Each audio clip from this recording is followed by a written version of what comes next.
nature of your question is something very important. It would be also beneficial for other people to hear the answer about that, because you are going to ask about Swarupa level, how the jiva show marginal potential Krishna. Okay, going to make a choice whether their free will getting influenced in any way to make a choice, it's real free will, or it gets influenced in some way.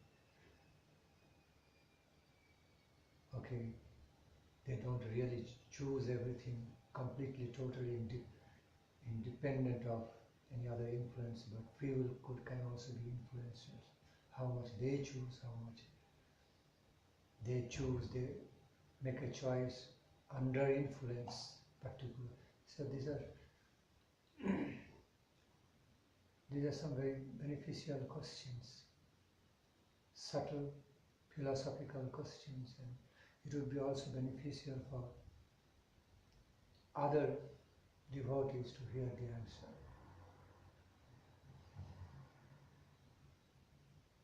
Okay. Gaur Hari Bol, Gaur Hari Bol. What is your desire? I would like to hear it now, Okay. I also think Okay. about the others. It's okay. But many others will be listening. That's true. Should I repeat my question? Yes. So I have two questions. First is how we get in this material world. If we were before in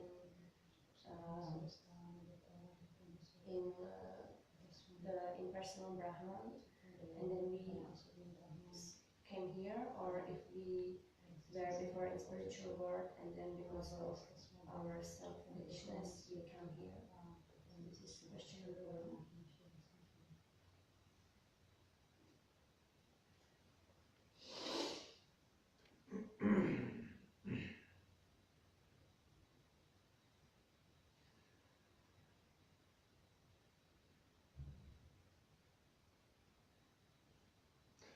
See, the jiva soul by nature is known as the marginal potency, tatastha shakti of Krishna.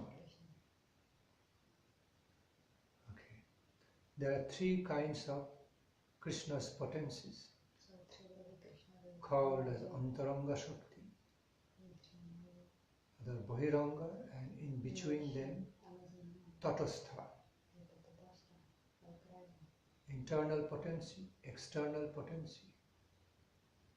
Okay, it can also be called antaranga shakti or yogamaya shakti, which is internal energy.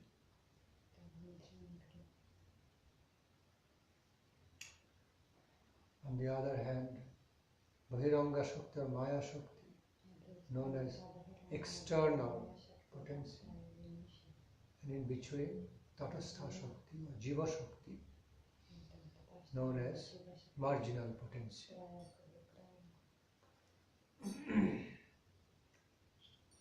Now, in the state of marginal potency or tatastha shakti, jivas are existing there in eternity. All the jivas are living there in eternity. They are born, okay, and the nature of birth is without beginning and end. But so, in some way, they are born in tatastha shakti or marginal potency, something divinely mystical to realize about, cannot be fully conceived by human brain, how it happens, how certain spirit souls can also be born in the tatastha shakti at the same time. The nature of that birth is without beginning. Nobody can mathematically calculate when that individual spirit soul, jiva shakti, was born. Okay. It happened at the time immemorial, beyond the mathematical calculation or any idea of the human calculations of the timing. Therefore it is just said,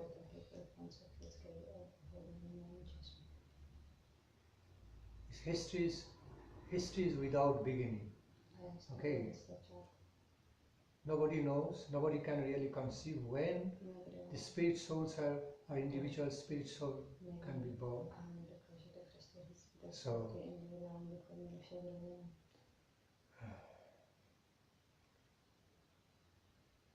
So, and the nature of the existence of all the spirit souls or jiva souls on the marginal plane of Krishna's energy also conscious, full of consciousness. Again, the nature of that consciousness is that of marginal type. The conscious being endowed with free will, and also beyond the mundane influence of Mahamaya energy, beyond the influence of Bahiranga Shakti, Krishna. Okay. So, the marginal plane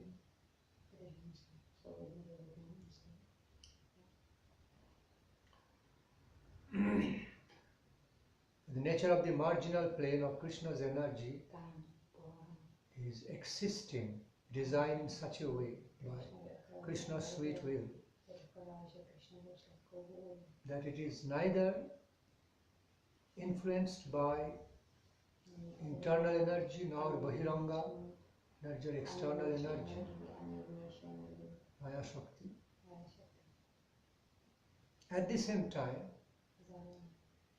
it remains connected to both sides, yet not really connected. This such nature has to be understood. With some idea, with the awareness of Achinta Bheda Bheda principle.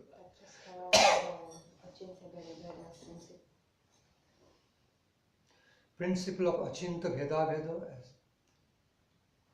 as established by the beloved Lord Sri Chaitanya, Krishna Chaitanya Mahaprabhu. Simultaneous oneness of distinctions by nature that are inconceivable.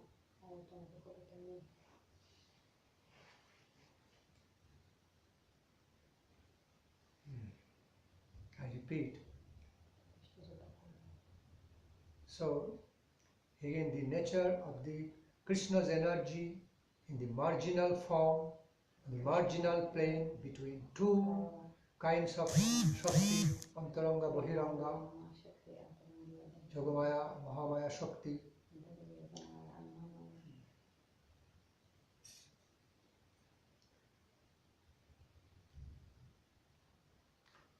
Is that of simultaneous oneness and distinction which is finally inconceivable. So when we try to conceive this philosophy, all this principle, okay, through our intellectual calculations, through intelligence,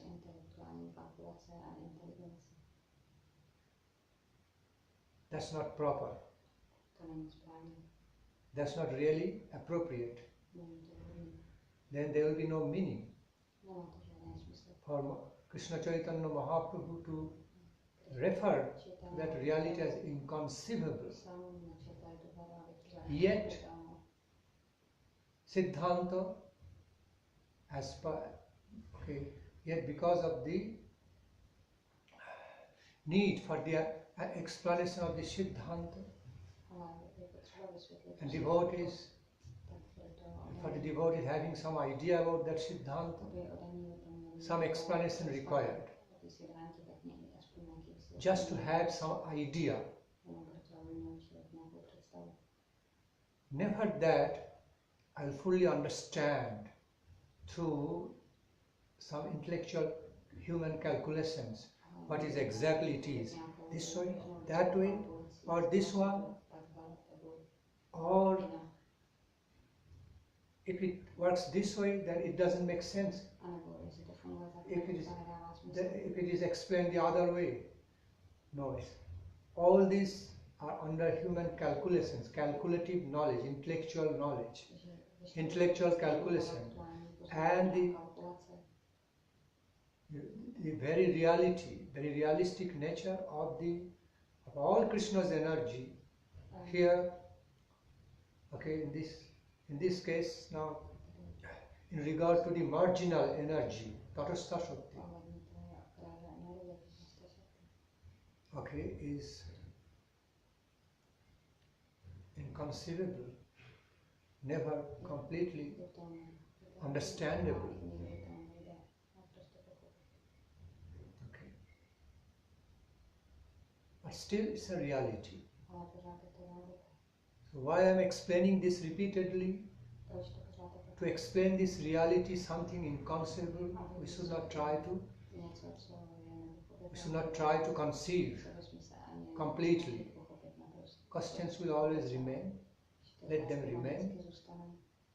Let them continue for lifelong. Answers can be realized more relatively complete way when we go to the divine abode of Krishna. When we are on the plane of perfection, more relatively complete idea, complete concept, not absolutely complete conception, relatively complete conception about Achinta Bheda can be realized, not intellectually understood through calculative methods. Because the nature of the intellectual calculation is like cut, box, like either this line or that line or this line or this point, all are some separate individual units and lines. That's the way it happens in our mind.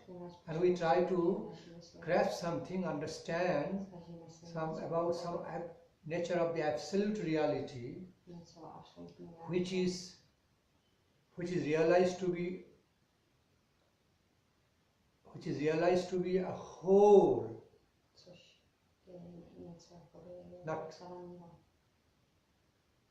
not as some pieces of thoughts, thought process, thought lines, or thought points. Okay, that we put together and just solve the puzzle. It's not like that. Like playing in a game of solving the puzzle. Too limited. Okay. World of the calculation, world of the calculated knowledge and understanding is too limited, too unqualified to understand the absolute, supreme, absolute reality in wholeness. In holistic sense. Again, it's not a sense or way, but I have to express it somehow. I have to express in some relative lingual way, limited lingual way or sense. It's not just neither sense or not a particular way. It is what it is. So, that was serious. Absolute has to be understood in absolute experience. Absolute sense, not in relatively calculative sense. Therefore, Mahaprabhu just clarified it in the very beginning. Mahaprabhu pointed out in the very beginning of that expression, the term. What is that? Achinta. Then he said Veda Vedu. First he added, he actually started to speak about that principle with the term achinta in the very beginning. Okay, then he said Bhedahed. Because it's simultaneous oneness and distinction. According to our material calculation, according to our calculative thought process, it seems to be self-contradictory. Simultaneous oneness and distinction. Simultaneous, not one after another. If it would happen one after another, still our human brain could conceive in a certain way, make some calculation. But both are happening simultaneously. Oneness and the actions, activities of oneness and distinction happening simultaneously.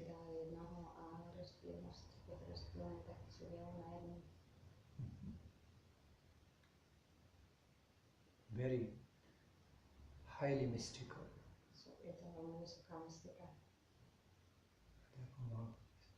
Clearly mention about that is simply inconceivable. Don't try to conceive, just try to get an idea. Okay? Whether or not you are able to fully conceive it, okay, but just know it happens in reality.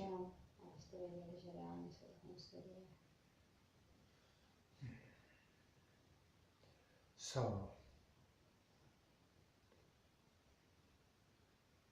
suppose I give you an example. The nature of marginal line. That's a very good example. On this our mundane plane of understanding, how simultaneous oneness and distinctions can be found, okay, on some realistic ground which is inconceivable.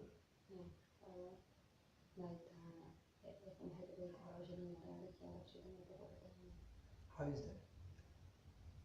Just imagine about a marginal line. Like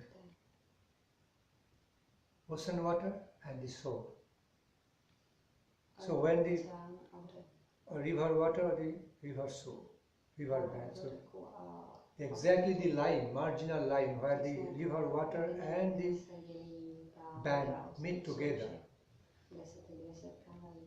We can notice that. We can see it very clearly. Oh, there's a margin being created. But what is the nature of that margin? We also understand the nature of that marginal line, that thin, subtle marginal line, is the combination of both aspects, both sides, river water as well as the river shore, how do you call it? River banks. They are meeting together. But the very meeting point or the meeting line is so very much subtle. It is there. You can imagine, I mean, you can conceive, at the same time you cannot fully conceive it. What it is. Just it's like a almost imaginary concept. Because you cannot exactly photograph what is the exactly subtle marginal line, the meeting point. And you cannot fully describe in one way whether it is water portion or earthly portion, or at the same time it's combination of both without being the combined reality, without having the union of both, without both get unified. There, the margin cannot be formed. At the same time, it's none of them. Both happening at the same time, in simultaneous oneness and distinction. realistic example. It's happening in reality, but you cannot conceive in one way what is this. Other is a watery part. Nature of the marginal line is watery, or it is made of earth. Then if you go to consider it's just water mostly, not earth, then it is incomplete concept. Then margin cannot come, because either without the union of two things meeting together, no concept of margin can come. So you can never conceive in one way. Okay, you have to understand it is the meeting line of unification between two realities. But that the thin line, most subtle line of the unification between two realities is actually imaginary. You cannot really describe. Understand is happening. But what is its real existence, that margin? Okay, it's very hard to understand. This moment you feel, oh, it's just water, I see. Next moment, no, it is just earthly part. No, water, earth, both. Okay. It is so subtle, it becomes an imaginary line. The reason I am describing about this subtle reality in the first place, before going to answer your question, unless I describe, unless and until I explain about this subtle reality, you won't understand anything about how jiva soul enters into the mundane world in spite of being Krishna's energy liberated from Mahamaya influence, in spite of becoming Lord Krishna's energy that of marginal type, okay, beyond the influence of Mahamaya, how they feel attracted to participate, how they feel attracted towards Mahamaya activity, to participate into some activities of Mahamaya. Why not Yogomaya? Or how they can also feel attraction towards Yogomaya.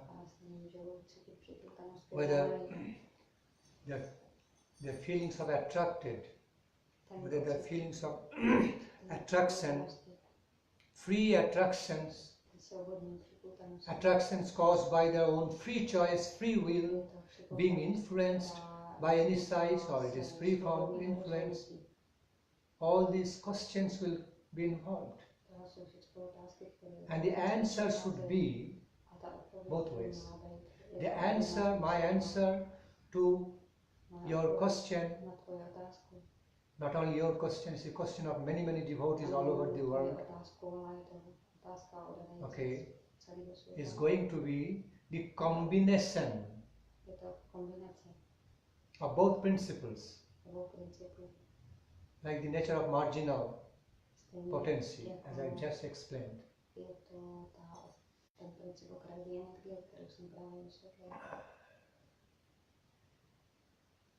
That Jiva Shakti is related, connected. Okay. Jiva Shakti, Tatastha Shakti, or marginal potency is somehow connected, related with the aspect, with the side of Krishna's internal potency, Antaranga side. Also, it is connected in a similar way with the external potency, Maya Shakti, Bahiranga Shakti. Though connected with both sides, because it's marginal, so it has to be connected, no other way. Has to remain connected with both sides. Yet,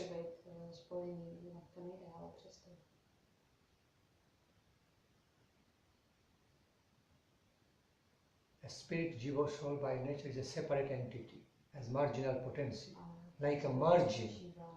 Margin is neither this aspect nor this aspect, at the same time connected to both. Without the connection of both, margin cannot exist. But yet margin is not either this or that, cannot be defined as this or that. It's like position of a zero between plus and minus. Plus and minus both emanating from a position of zero. It's a complete neutral state. Yet zero cannot be conceived as either plus or minus. It's the meeting point of both reality. At the same time, the zero itself by nature is a neutral, very neutral. Can neither be described as negative or positive. At the same time, negative, positive, both are there. Aspect. Fully inconceivable. Simultaneous oneness and distinctions. So, the situation of the Jiva Shakti as marginal potency of Krishna, so like that.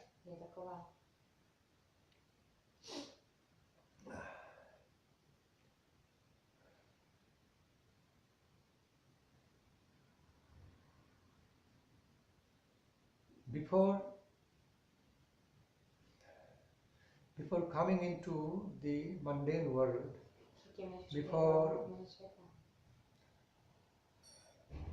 before coming into mundane plane of existence,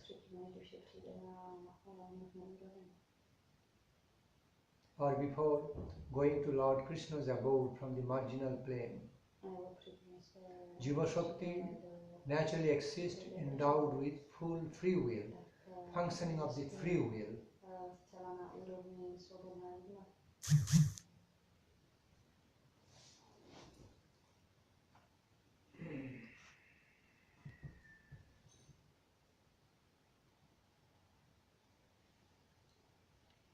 Again, the concept of the free will, very subtle point to explain.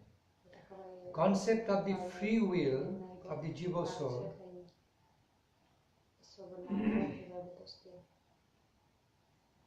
has to be understood as a free will. At the same time, that free will is getting generated in the life of that spirit soul under certain type of atmosphere of the marginal level.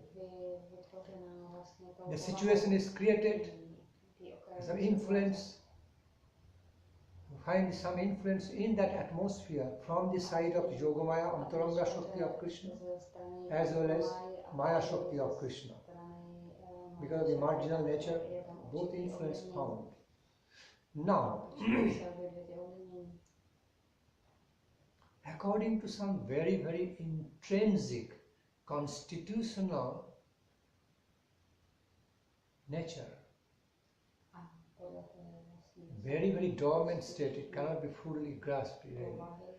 Very constitutional taste or nature of a spirit soul, which is innate,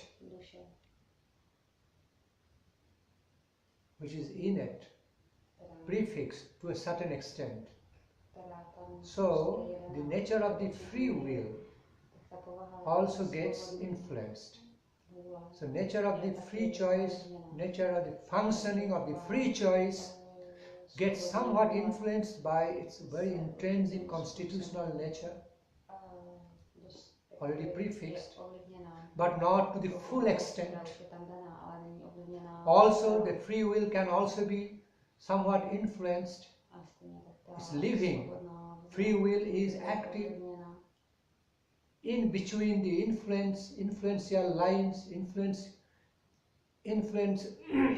or confluence, influence, difficult to say in English, influential activities, actions of Yogamaya and Mahamaya. It's in between, as a marginal potency, Jiva soul as the marginal potency always living in between the influence of Yogamaya and Mahamaya. So some portion of influence also there in a very subtle way. In the life of that spirit soul, a particular jiva soul.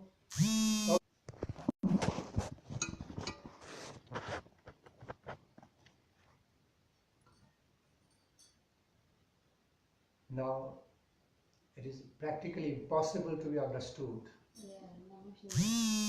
Not just getting influence, taking influence, either from the side of Yogamaya or from the side of Mahamaya, or according to the very subtle, dormant taste, according to subtle, intrinsic, innate, constitutional taste in a dormant position.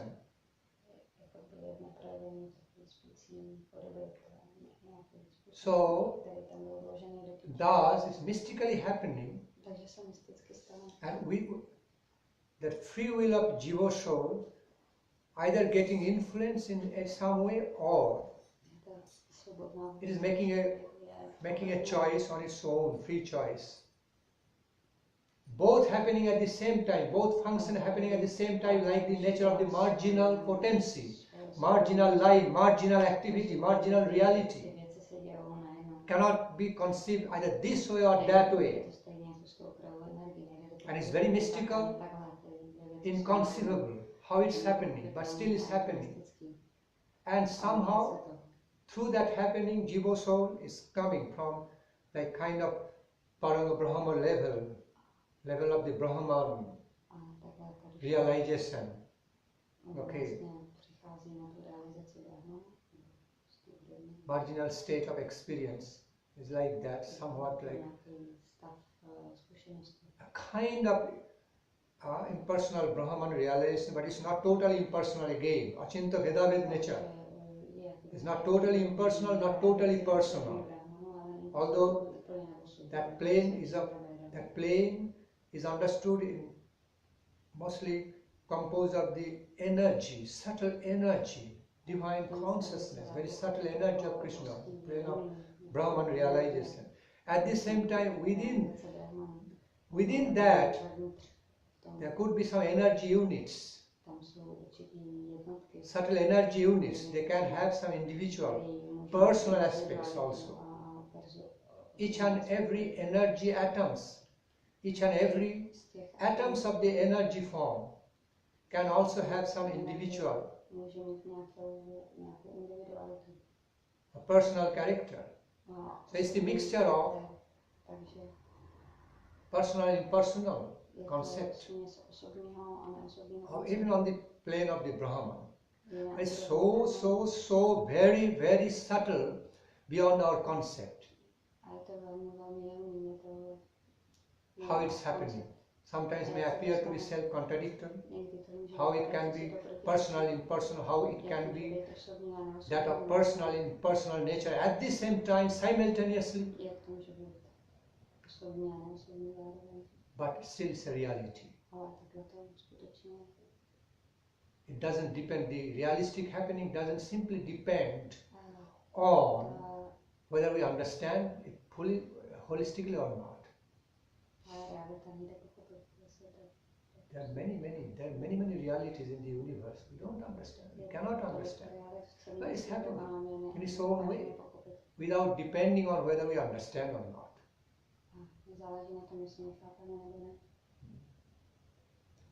The Guru Maharaj described such realities as super subjective realities.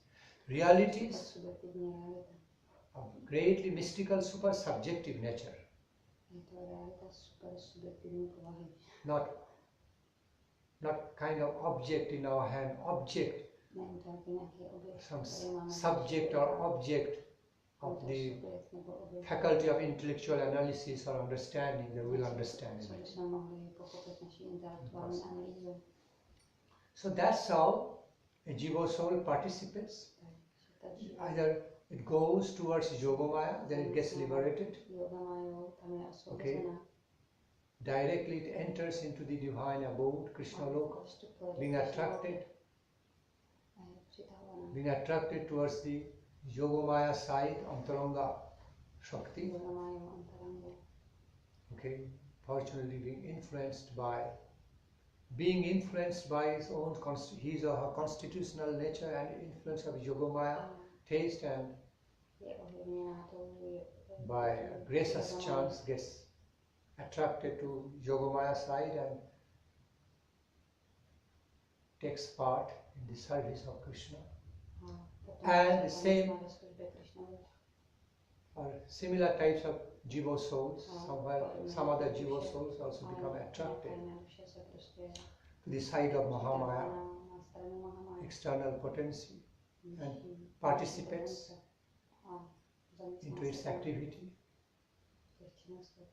of the mundane plane of existence. And again, both sides of the actions of the jiva soul, both sides of the participations of the actions of the jiva souls are made by the free choice. At the same time, that free choice also gets somewhere other influenced, okay, by both aspects, energy, like happens in the marginal nature, or its own constitutional taste, spirit soul's constitutional taste, because it has its own identity, complete own individual identity also, jiva soul, because it's a spirit soul, it's an individual being. Being individual being and being endowed with free will means it has its own individual identity, independent of the existence, entity of Swarupa Shakti, Yogamaya Shakti and Maya Shakti. So naturally, being an individual identity, it has also some individual constitutional taste. It is made of, which it is made of. So Jiva Shakti's participation, whether coming to mundane world of Maya, or going to world of Yogamaya, entering into the world of Krishna Loka Yogamaya, happens in this way. Okay. So, this will be understood, it is happening by more or less free choice. Supposed to happen that way, like it was already presupposed to happen for a particular unit of jiva soul to happen that way. Also at this same time it's not presupposed, it's a free choice, happening by some choice.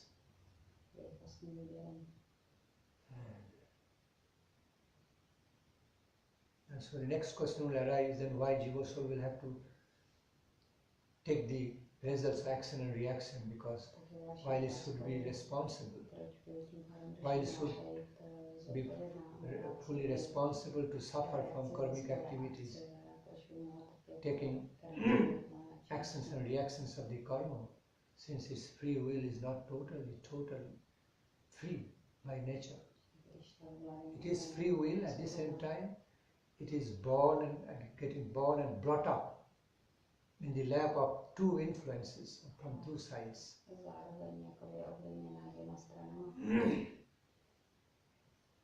Because of the influences from two sides, it is possible for the jiva soul to relate to both sides. Otherwise it will have no shelter. Otherwise it will have no shelter in the origin. Okay.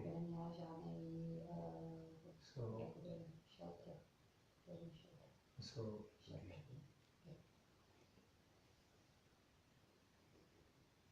shelter means a situation, place of the situation.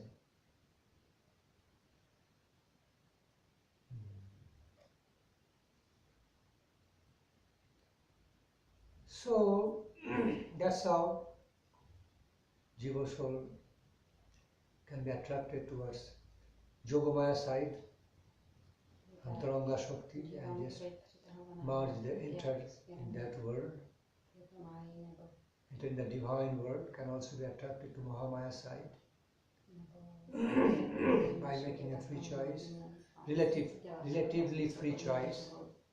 By relatively making a free choice, I have to repeat the same thing again and again. If I don't explain properly, it will be misunderstood. Such subtle philosophy, so sophisticated.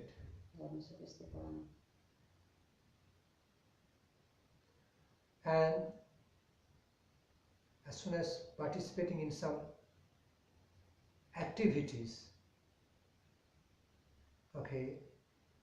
activities in his or her life, in its life, karma, by the actions and reactions of his activities, some result coming up, as the fruits of activities, some results coming up, outcome, in the power of actions, reactions, and the jiva soul has to pass through, has to go through that actions and reactions of life.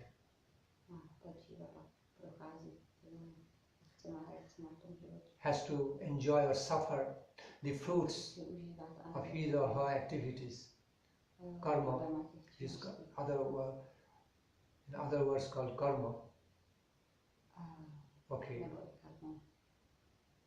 Because of its participation with some free choice, not totally helplessly influenced by either of the sides of Krishna's potency.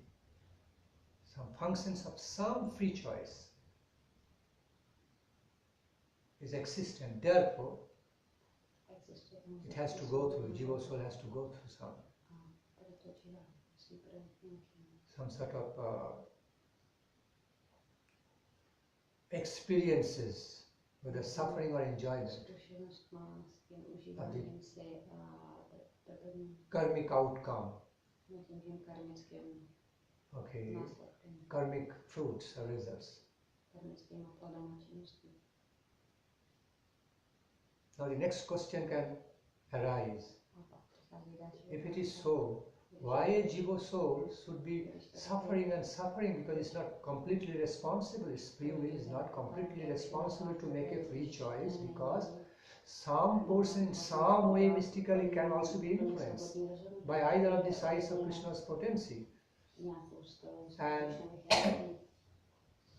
its own basic constitutional case. So it cannot fully choose everything. So why it should be responsible to fully suffer?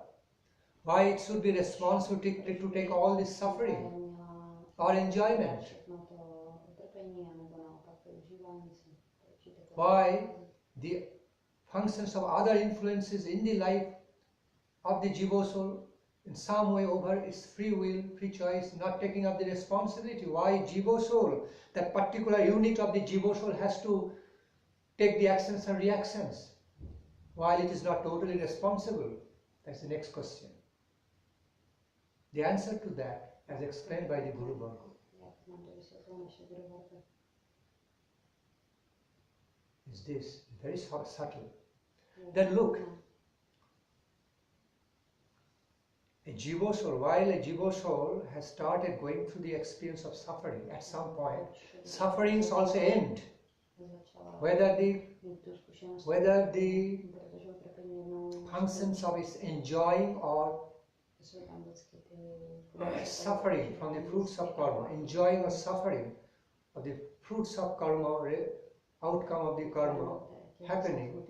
See, it's not happening in one way, because after suffering for a while, due to some functioning of jiva soul's free will, choice in that field of karmic activities, so although suffering happening, but at some point it's also ending. So there is some gracious, there's some gracious hand, gracious arrangement is there to end that suffering. It's not ongoing, going on and on and on. It's ending. There's some relief coming, also some solution also coming. So, through that we understand balance is being maintained. Not that jiva soul is just sent for helpless suffering and suffering and suffering all the time, continue doing. Some justice is there at some point going through the experience of suffering or enjoyment of some fruitic activities. Okay, at some point those suffering and enjoying functions also ending, coming to some state of equilibrium. Neutrality again.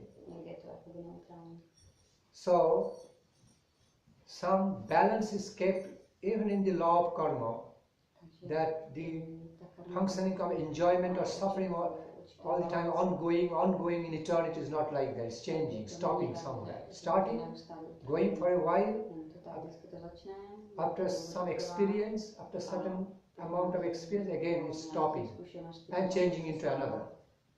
So stoppage also there. Freedom from suffering and enjoyment of the karmic fruits also there. A free state of jiva soul's life, a free neutral state of jiva soul life also coming in between suffering and enjoyment, or from suffering from enjoyments of the karmic fruits. So there are some justices, some balances in the principles, not just one way. So that question doesn't arise, why jiva soul would be responsible just in one way for suffering or enjoying. Okay, why it should be bound? Because it's not completely responsible for its own activities or free choice.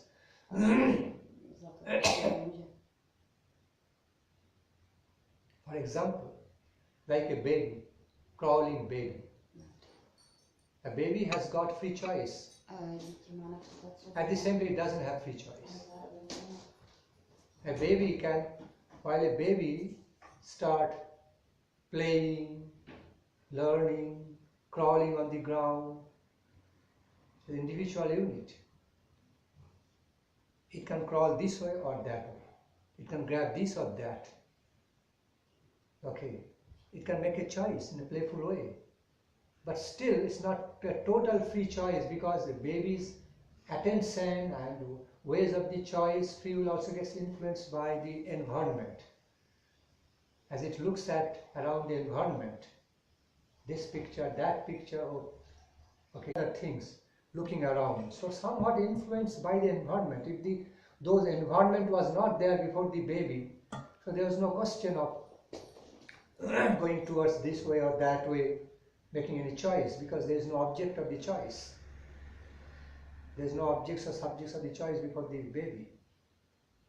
So, there are some subjective or objective influences in the life of a baby's free will also, making free choice. At the same time, it cannot be considered baby is fully choosing completely based on its own free will, no environmental influence.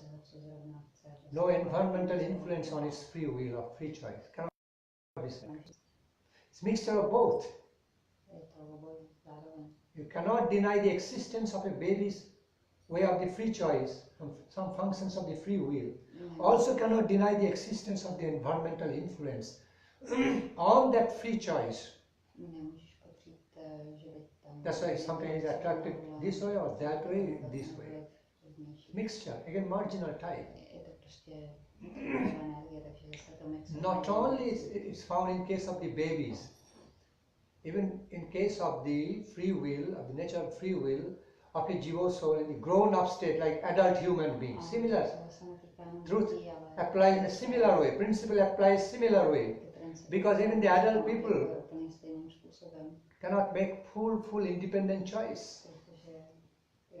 They are also influenced, very much influenced by the environment, by the association, and sometimes maybe it happens like helplessly feeling attraction, helplessly attracted, drawn towards something, okay, without free choice. Although looking like he is choosing it, but in some way helplessly drawn, like examples of intoxications. Understanding at heart, not good for him, but still drawn, cannot control. Although looking like he is doing it, he should control himself. others are not responsible for that, but he is also being helplessly controlled in some way by environmental situation, some subtle energy of Mahamaya. Cannot be denied. This function cannot be denied. So both are mixed up. At the same time, although helplessly controlled, now let me explain side by side. May appear like self-contradictory, but it's not at all. While a person feeling, a grown-up person feeling helplessly controlled, helplessly attracted towards something, yet he has got some function, some function of having some ability of self-control. He can do it, he can apply it. But in some cases it happens, some cases not happen. For example, when a person gets very angry, overwhelmed with anger, taking a weapon may kill a person out of anger, helplessly control, or may think and in some corner of the mind, I should not do it, I should not do it. Somehow, just before going to kill, just controlling, not doing it. That scope, that function is still there of making a free choice. At the same time, in spite of the fact, reality is so much helplessly controlled by anger or other stuffs, illusory energy of Mahamaya, or our enemies, 6 enemies, Kam, Krodh, Lobh, Moh, Mad, Matsarya. Yet, that person has got a scope, has got some situation, how to say, some level, some way, some scope of the free choice. So he may not do so. He may refuse to be helplessly controlled. I mean, when that person is not totally under the control, like he cannot do anything, that is a different case. Like during the pralaya, during the destruction, helplessly dying, cannot do anything. Controlled by the natural calamity, cannot do anything. I'm not talking about that. I'm talking about those functionalities, not the completely helpless functions in life, but where certain types of functions in our day-to-day life, in the field of karma, we can have some control out of our free will, whether we will really be helplessly engaged in bad karma, or we can defend ourselves, protect ourselves from doing bad karma, and we keep ourselves in a safe situation, on the good side of the good. We do have that ability, cannot be denied. If I just give you an example, like so much attraction, so much addiction towards heroin, LSD, like that cocaine, so much drug addiction, it seems to be uncontrollable for that addicted person. Yet, that person can have drug rehabilitation program. There is some function present with that function. I will not do it. I must never do it. It is destroying my life. When he wakes up with the consciousness, destroys my life, can have that determination, self-determination, I must not do it. If he wakes up with that energy level, with that power of the free will, then that person can stop it. That scope is there. Maybe with the help of some treatment, can stop it. Not that helplessly, really helplessly controlled by drug addiction. So both functions are there, realistically. I can give you many more examples in such a way. Whether I can give you the examples from the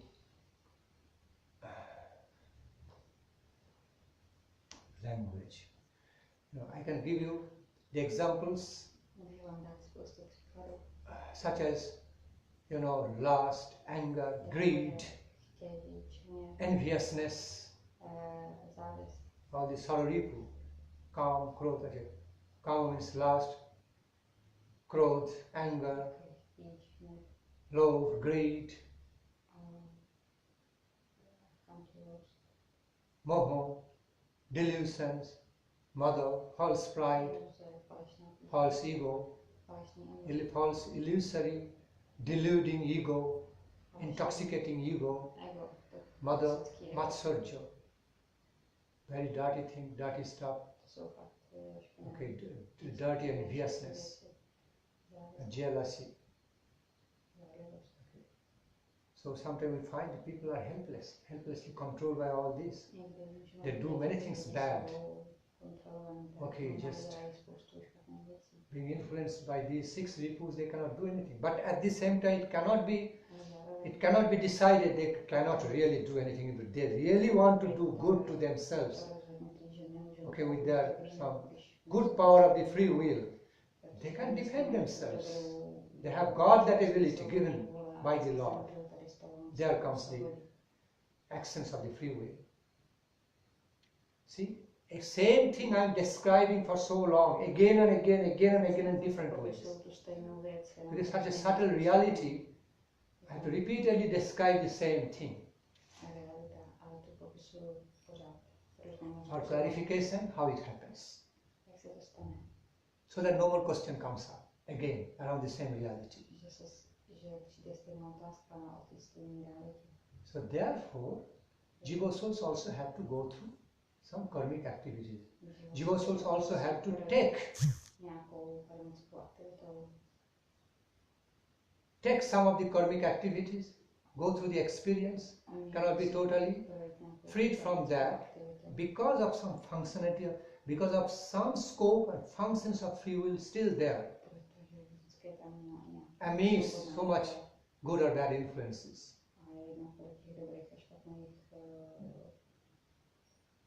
And because, again I repeat, a jiva soul is not fully responsible for every action he is doing, because helplessness also involved, character of helplessness was involved. Therefore, at some point, all the experiences also stop.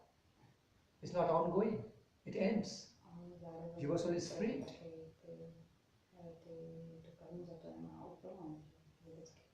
They are not held by the law of nature as responsible in eternity. All that they have to go on and continue to experience the result of karma. Some state of peace also comes at some point. Neutrality. Can be freed of all karmic activities. Can be freed from all karmic effects. And again get to a situation of a neutral state. Mukta, liberated state. It is called state of liberation from all the karmas. Again, Brahman level, kind of Brahman level realization, equilibrium. So state of liberation also. Free from so-called good or bad karmic effects of the mundane world. Receive that state. Again, by some because of a mystical reason, again that jiva soul can be involved with good or bad activities. Okay. Can happen.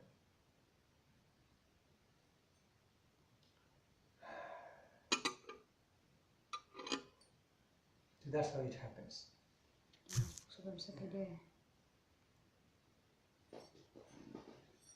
Clear?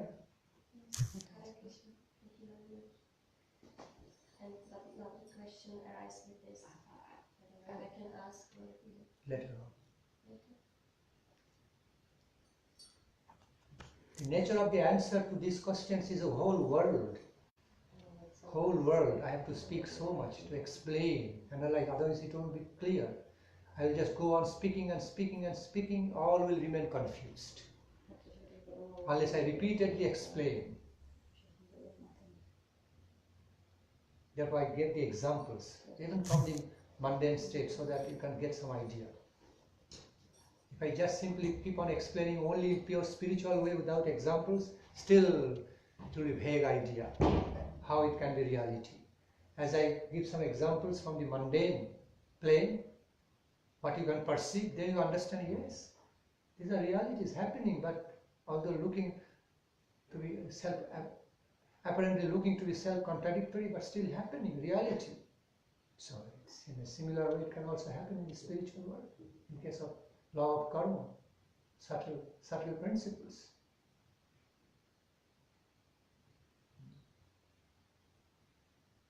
Achinta Bheda, ultimately.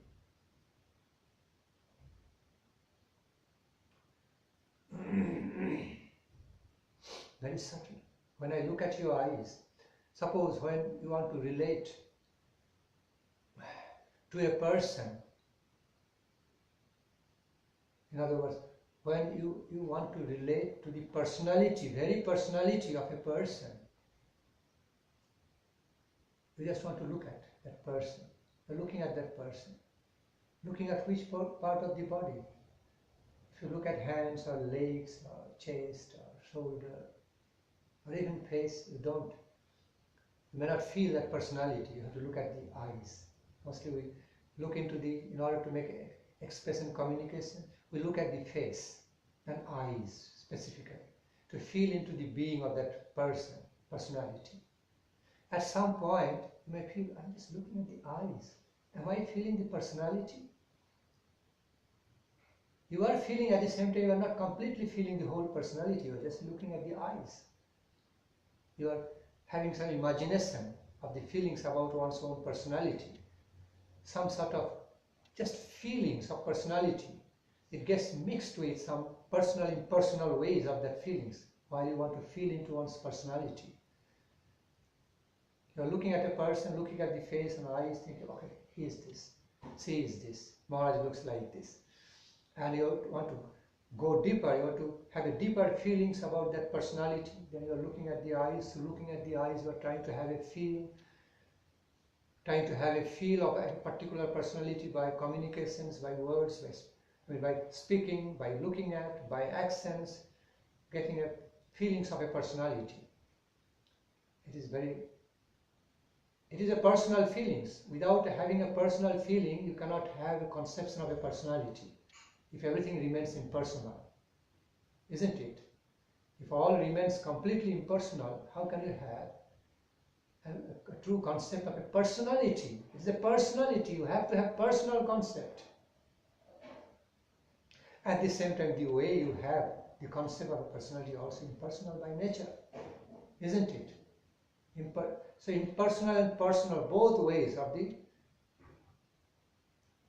get mixed up in order to feel into a personality. Some part of into our feelings is that of feelings. I repeat, some part of our feelings just simply remains in the form of feelings, energy form of feelings, in the form of thoughts, more impersonal, bhava, thoughts, imagination, feelings. But some other part to create that feeling is very personal. Some other parts of our feeling experience which is creating some sort of impersonal feelings about a personality, like some sort of image, very personal, because image cannot be created in one way. Image means a combination of form, some formal concept, at the same time some impersonal energy which is also creating that image, also behind that. Both ways.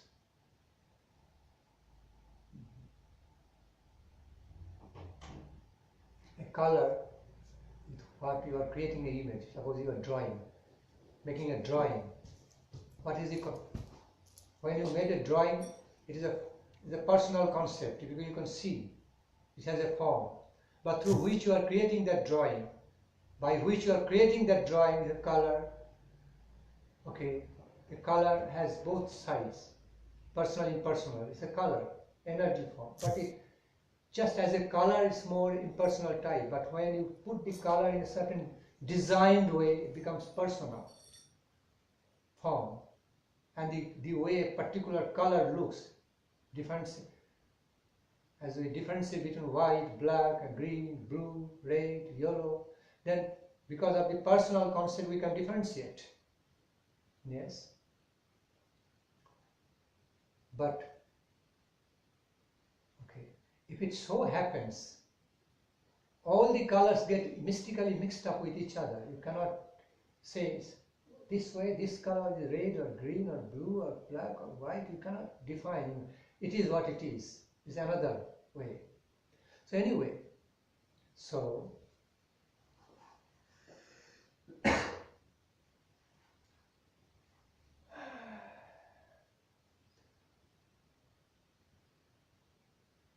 the very base in a color, liquid form, okay, just color form. It's a combination of personal and impersonal concept. Do you understand that? You are designing on a wall or on a white paper. Design has a form, white paper has a form, but the white color, white background also got a color. It has a personal aspect. But somewhere it is also related to impersonal aspect of the whiteness. Okay. That colorness. Okay.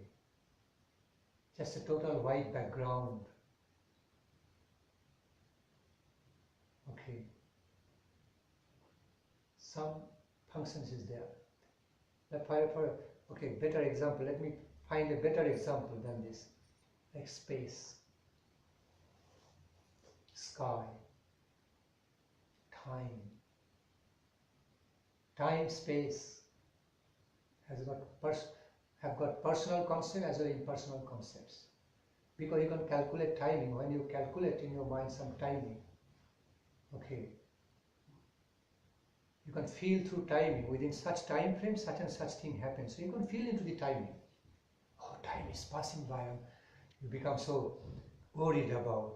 You feel into the existence of time. It's a more personal feelings. But time by its own nature is impersonal, time. When you calculate the same time through the needles, through the clock, you get a form of the time. Oh, from this to this, from 9 to 10, 10 to 11. You get a concept of the time. Some form of time comes in your mind through image. But the very basic image of the time is composed of impersonal way also. It's just time flowing. Time, speed or space. Space you can feel, you can experience directly. It's a personal form that you can feel directly, see it's a space. But it's a space. Impersonal way at the same time. Here you see the space. Some kind of feelings, you have direct feelings you have got. Very subtle, but it has some formal aspect, some personal aspect. Space is my space. When you see this space limited in this wall, it has got a personal formal aspect of the space as I am looking around within this wall. So it is a personal aspect. I don't see beyond. But as soon as I realize this space is not different from the space outside, beyond the wall, outside the wall. So then I know, oh, it also has a huge impersonal aspect.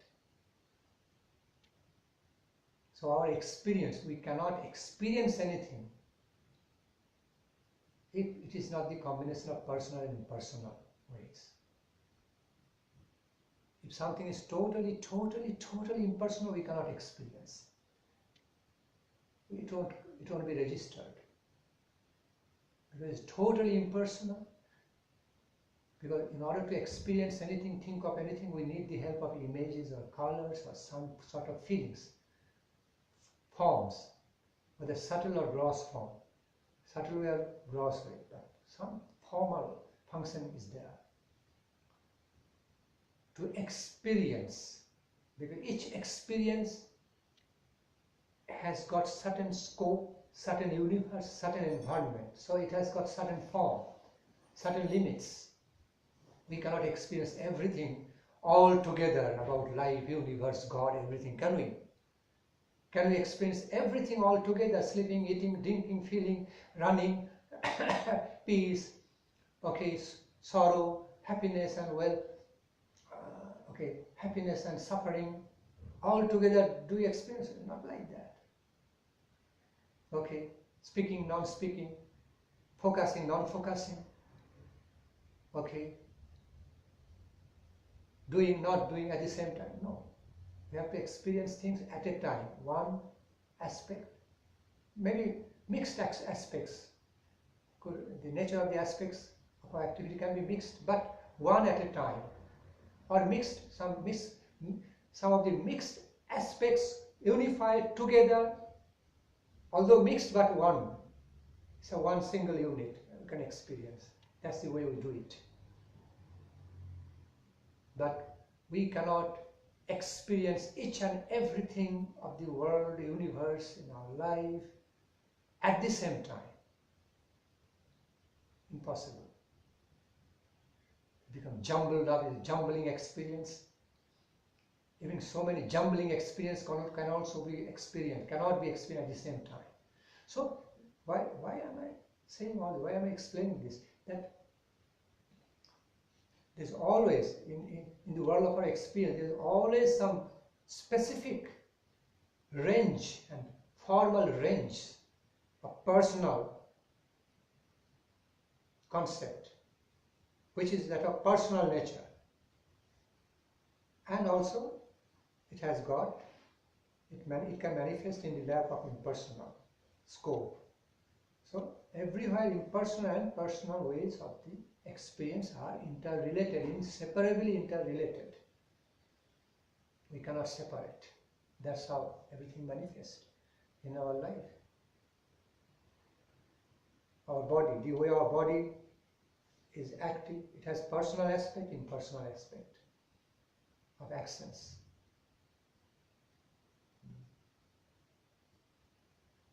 Achinta Bhedabhet. That principle is in a subtle way, okay, in a very fundamental level, of our existence or realization or experience, or the principle which is unified at a twain, all through all our feelings, thinkings, willings, actions, everything is found in Achinta Bhedabhet. So fundamental, so all-covering, all-encompassing principle. We find the application of this in just different ways, but it is there.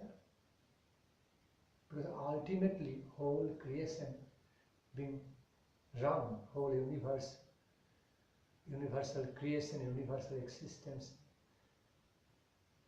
okay, or that existence, universal existence or non-existence, all being taken care of by Krishna's energy, which also has marginal, Krishna's energy has got marginal as well as non-marginal nature, both ways.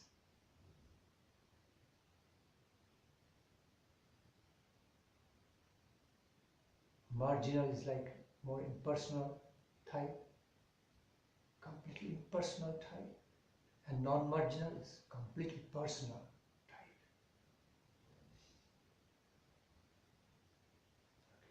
Okay, I want to stop.